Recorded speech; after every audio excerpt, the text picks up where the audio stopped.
Coming up on the Paper Talk today, we're going to be talking and looking at the reasons behind Dan Ashworth leaving Manchester United. Caught us all by surprise yesterday morning. We obviously went live, did a video on it, but there's been a little bit more of an explanation coming to light, thanks to The Athletic, of course. They've done a little bit of work on that, giving us a bit of an explanation as to why Dan Ashworth left Manchester United so suddenly. Just what went on? Let's find out.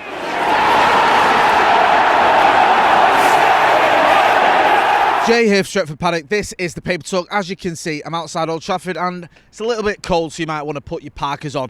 Most of the stories, as you would expect this morning, focusing on Dan Ashworth's shock exit from Manchester United yesterday. I mean, when the news broke in the morning, I was pretty stunned. We did a live video. We got involved in the comments and the chat, which I want you guys to do now. Get involved in the chat and the comments and make sure you are hitting that subscribe button. We want to get to 800,000 subscribers by, I don't know, the end of the week. And with your support, we can do it. Yeah, so when the news dropped, that the sporting director was going to be leaving, I was stunned, and we did a live. We were having a bit of a chat about it. I was looking at the reasoning behind it, and more sort of came to light as the day went on. First of all, yesterday morning, I think it was David Ornstein who broke the news. He always breaks the news, doesn't he, David Ornstein? I think he's the GOAT at a minute. He really is. I think he's just pipped Fabrizio Romano as being the toppest of the Tier 1 journalists. So he broke the news that Dan Ashworth was leaving, which I don't think anyone saw that coming and had any inclination. I've not heard any rumours. It was a complete surprise.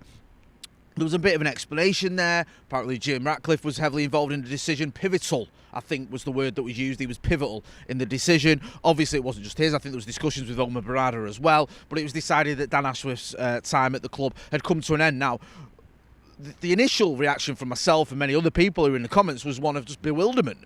This is a guy who, anyone who watches this channel will know, I spent months stood here saying, any day now, he could be coming. United are working out compensation with Newcastle. He's on gardening leave at the minute. United are determined to get him. Newcastle want 20 million quid. You're not going to pay that.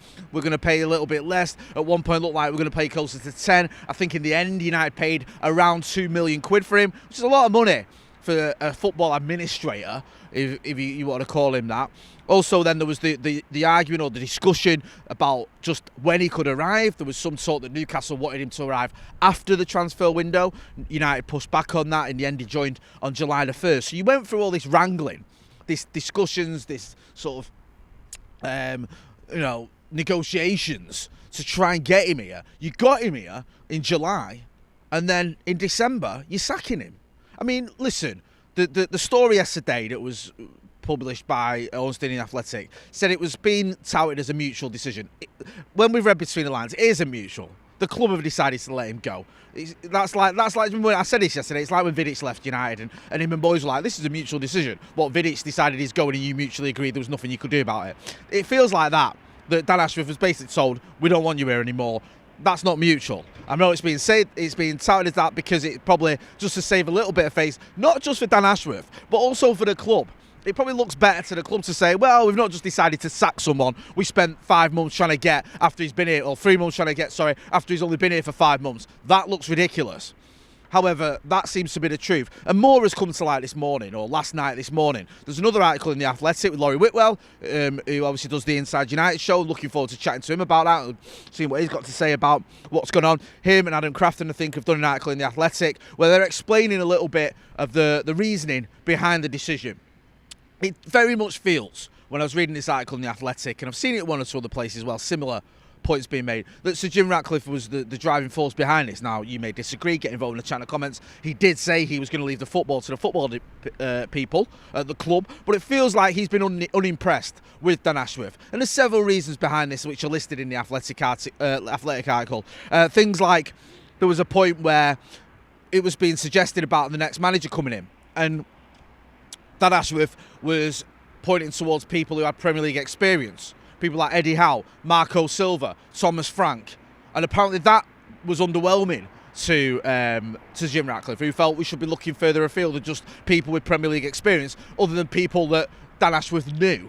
Because he knows some of those managers, he's worked with some of those managers. So that apparently wasn't, great in terms of how he was being perceived by Sir Jim Ratcliffe. Then there was the issue about data analysts. In the article, it mentions the fact that Dan Ashworth suggested bringing in data analysts, outsourcing it. Again, this left Sir Jim Ratcliffe a little bit underwhelmed, because he was like, well, this is kind of your job, we shouldn't be outsourcing it. And also, even if it's not your job or you're not doing it yourself, well, then what does it say about the data analysts we've got at the club? But apparently he wasn't too enamoured with that suggestion.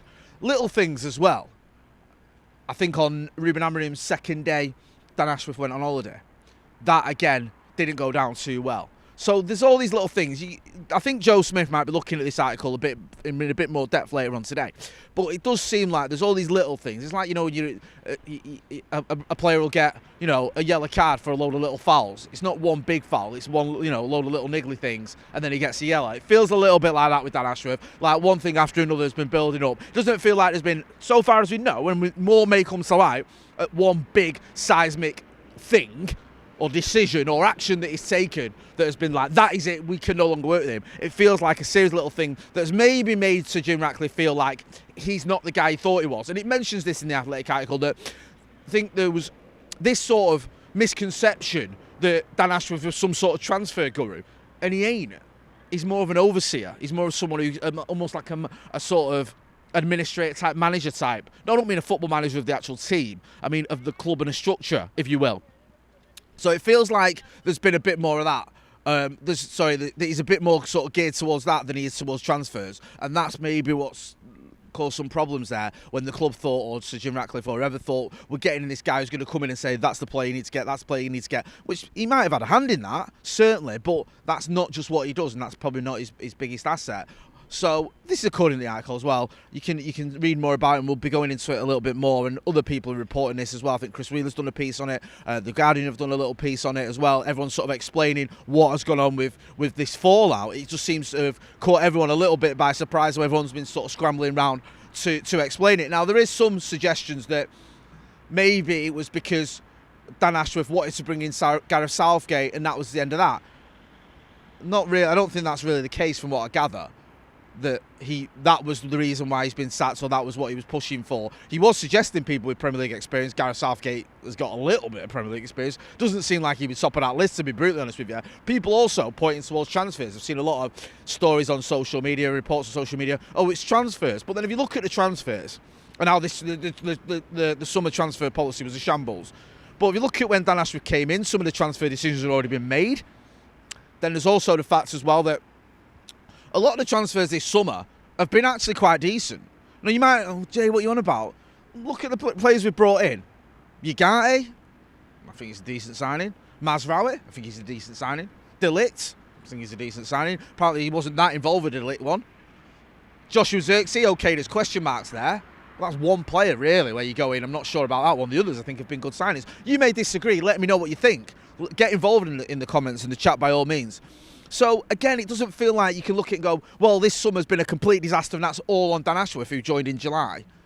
I'm not so sure. I think, again, it just doesn't seem like he's had a great working relationship with the people at the very top of the football club. Also, as well, let's not forget, Omar Barada and Jason Wilcox know each other and have worked together at Manchester City, which the article mentions. So it does feel like there's a little bit of a relationship there where perhaps Dan Ashworth was something of an outsider.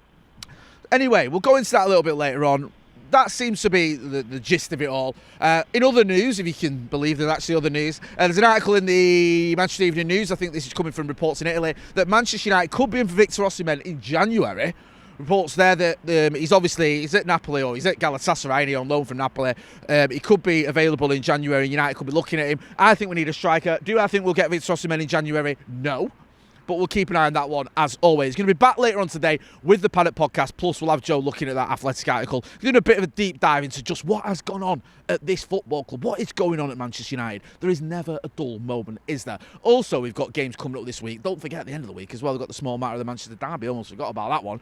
So we'll be getting into all that later on. But anyway, I'm going to leave it there. Don't forget to hit like, share and subscribe. I've been Jay Motte. This has been the Paper Talk outside a pretty cold Old Trafford. Get your parkers on. Thanks for watching.